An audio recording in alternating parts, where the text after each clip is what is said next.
Du 12 au 14 juin 2023, Abidjan a abrité la 13e conférence internationale annuelle sur le karité. Tenue à l'hôtel Radisson Blu à Port-Bouët, le Fonds interprofessionnel pour la recherche et le conseil agricole FIRCA a sponsorisé cet événement mondial sur le karité. Après une première expérience en 2014 avec l'événement, la Côte d'Ivoire héberge pour la deuxième fois la conférence internationale annuelle CIA sur le karité. Animée autour du thème « Construire des chaînes d'approvisionnement résilientes », cette 13e édition de la conférence a drainé du beau monde du côté du sud-est abidjanais. Entre expositions et panels, les plus grands experts et acteurs du monde du karité se sont précédés à la tribune de l'événement. Le ministère ivoirien d'État de l'Agriculture et du Développement rural a présidé les assises. Nous, en tant qu'État, nous sommes là vraiment pour créer l'environnement propice au développement de cette filière. Et pour nous, cette rencontre est véritablement d'intérêt puisque les sommités de la filière karité, tant au niveau national qu'au niveau international, sont réunies durant 3 jours à Abidjan pour pouvoir réfléchir à la résilience de cette filière. La filière du karité regorge d'énormes potentialités, mais œuvre encore pour beaucoup dans l'informel. Avec 100 pays consommateurs, 8 pays producteurs, 2 milliards de dollars comme chiffre d'affaires, ce sont environ 16 millions de femmes qui travaillent à faire fonctionner l'industrie du karité à travers le monde. Or, en Côte d'Ivoire, comme dans d'autres pays de la sous-région, ces acteurs n'ont pas accès à la terre, peinent encore à lire et travaillent dans l'informel. Face à cette situation, Madame Kambou Lydie, deuxième vice-présidente de l'interprofession du karité en Côte d'Ivoire, a salué les actions envers les femmes de la filière. Depuis 2015, sans nous connaître, le FIRCA nous accompagne. Le FIRCA qui est le premier partenaire qui nous a accompagnés, qui nous accompagne et qui nous accompagnera. Le FIRCA, nous avons bénéficié, plusieurs coopératives ont bénéficié d'équipements, le Bunkani, le Tchologo, le Handball, le Poro, nous avons bénéficié de séchoirs, de ski-rollers, tout ce dont les femmes ont besoin pour travailler afin de réduire la pénibilité du travail. Organisée par Alliance globale du karité, la CIA est désormais une tradition pour le FIRCA. L'institution a en effet participé à l'édition 2014 où elle avait contribué à identifier des technologies de transformation du beurre de karité à haute valeur ajoutée et moins consommatrice de main-d'œuvre et d'énergie.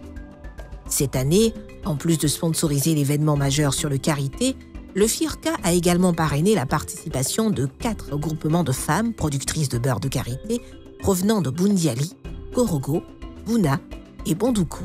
Le coût étant élevé, en tant que coopérative, on n'allait pas avoir les moyens de participer. Et comme je le dis, merci infiniment au FIRCA qui m'a permis de participer à la conférence entièrement et de participer au panel. Qui, cette année, depuis 2014, le FIRCA nous permet d'être toujours à la conférence internationale du karité. Mais cette année, c'est la meilleure parce que j'ai pu avoir des partenariats avec les structures comme COPEC et COFINA et surtout pour l'emballage parce que je fais du savon à base de beurre de karité. Mais regardez mon emballage, ce n'est pas esthétique. Parce que ce que je viens de voir avec tous ceux qui ont leurs emballages, je ne peux pas compétir à l'international. La CIA est le plus grand événement mondial consacré à la filière karité. Elle rassemble chaque année collectrices, productrices et transformateurs dans un cadre de réflexion sur les enjeux de développement de la filière. Pour cette 13e édition, toute la sous-région ouest-africaine s'est donné rendez-vous à Abidjan afin de mutualiser les réflexions autour d'une future chaîne de valeur résiliente pour le karité. Pour leur part, les entreprises présentes à l'événement ont proposé des solutions pour formaliser la filière. Parmi elles, Exim Bank, une entreprise de microfinance intervenant dans le secteur. Je situe l'enjeu sur 2 volets. Il y a déjà la participation, nous notons la participation des petites et moyennes entreprises qui sont ici des sociétés coopératives qui viennent déjà pour comprendre déjà le mécanisme de fonctionnement de la chaîne de valeur, qui ont également besoin de financement pour accroître leur activité et aussi comprendre quels sont les débouchés sur les produits finis qui sont issus de la transformation des amandes de karité. Notons que le FIRCA a animé un stand de promotion et d'information sur ses actions dans la filière du karité, notamment dans la recherche, en formation et équipement des coopératives de femmes collectrices et productrices de karité.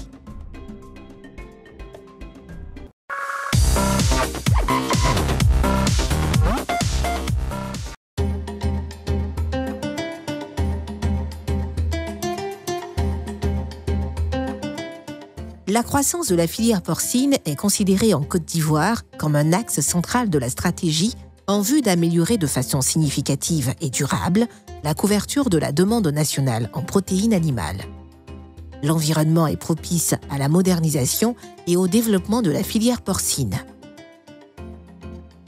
Tous les maillons en amont et en aval existent pour l'amélioration de la compétitivité de l'activité de production porcine et des revenus des acteurs de la filière porcine.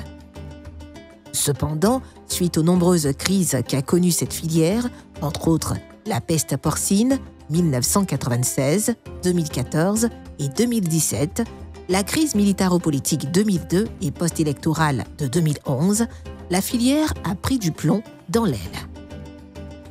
Mais grâce à leur dynamisme, les acteurs ont réussi à amorcer le redressement de la filière avec la mise en place de l'interprofession porcine de Côte d'Ivoire, Interporci. Toute chose qui a permis à la filière d'enregistrer de bonnes performances au cours de ces dernières années. En effet, la production de viande porcine est passée de 8 583 TEC en 2014 à 12 221 TEC en 2021, soit une progression d'environ 42% sur cette période. Malheureusement, cette production ne couvre que 16% des besoins de consommation. Aussi, fort est de reconnaître que malgré ces performances, la filière porcine reste confrontée à des contraintes multiples, notamment le faible niveau de formation technique des acteurs de la filière, la rareté des financements, un difficile accès aux intrants alimentaires de qualité, etc. Ces contraintes, dont des solutions sont en cours pour certaines, mettent en péril la rentabilité technique et économique des exploitations porcines du fait des paramètres économiques nécessaires à une bonne conduite d'une ferme porcine. Ainsi, pour contribuer à l'amélioration de la rentabilité des exploitations porcines, le FIRCA et les acteurs de la filière ont jugé indispensable d'adjoindre à la gestion technique de l'exploitation porcine déjà initiée, la gestion comptable et financière.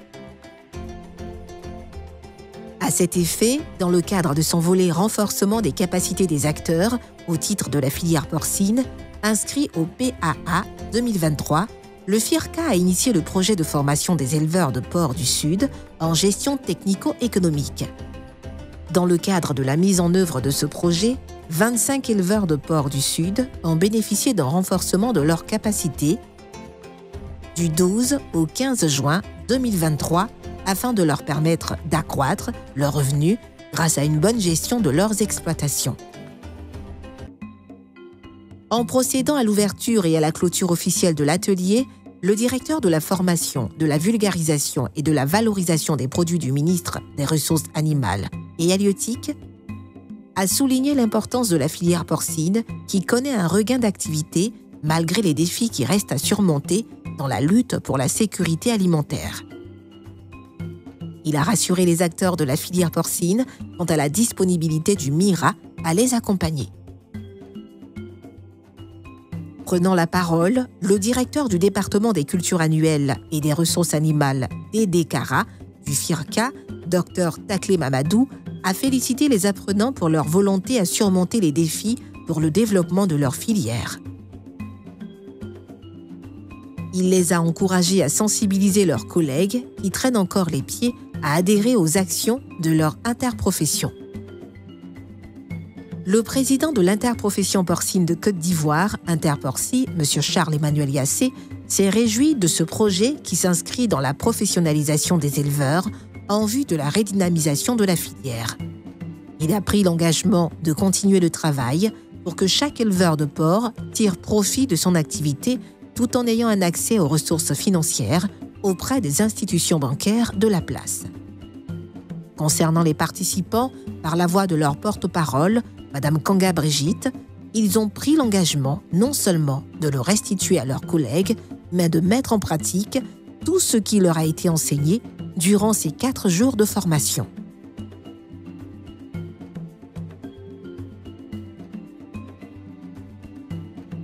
Investir pour le futur, anticiper, innover. Voici les 3 actions qui matérialisent notre vision. Nous sommes le FIRCA.